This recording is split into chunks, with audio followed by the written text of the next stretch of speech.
Welcome to Development Book Club. Today we are analyzing Would you teach a fish to climb a tree?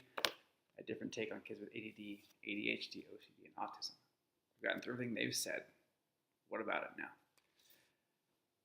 I've let my bias show through in several of these videos, which I normally reserve judgment. This one was difficult to do so. Let's start with the negative and we'll finish on a little positive. Number one, the aesthetics of the cover threw me off a bit. I don't know if you can see, but I'm pretty sure they photoshopped the glasses onto that kid.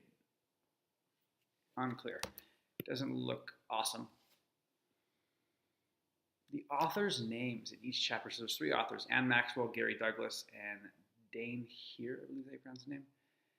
And each author has their name at the beginning of their section of each chapter, and then they kind of go back and forth as if they're having a conversation at times.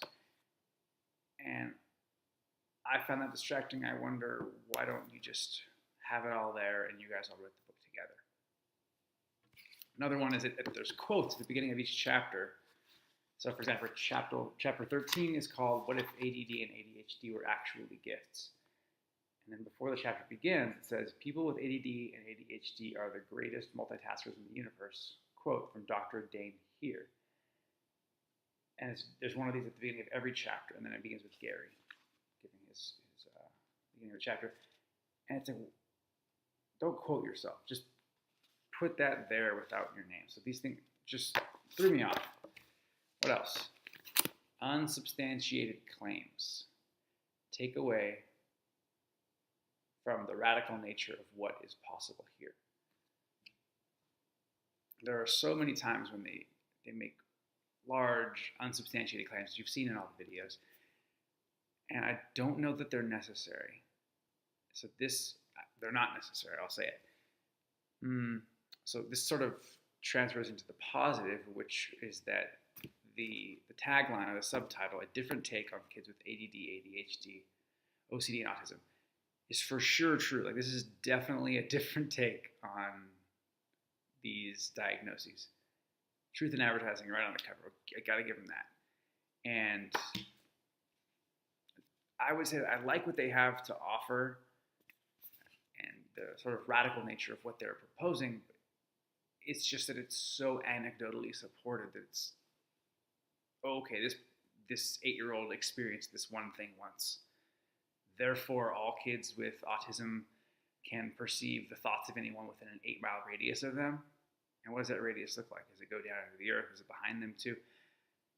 There's no clinical trials. There's no, not even clinical studies referenced at all. There's no index. I once read, never read a nonfiction book without an index. This one didn't have it.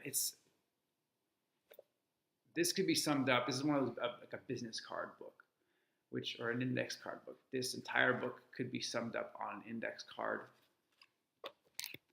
And if I had to do so, I would say the point here is to not look at kids, or I would say even adults, because at the end they really expand it to adults, with a certain diagnosis and label them and then interpret all their behaviors based on that diagnosis, because you tend to not actually see what's going on. You're sort of filtering through the glasses of whatever diagnosis the kid has.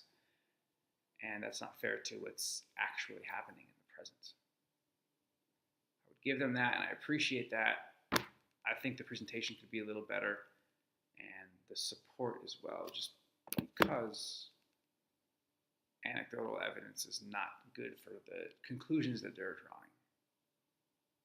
So pick this one up if you're interested in that stuff. Thanks, and we'll see you next time.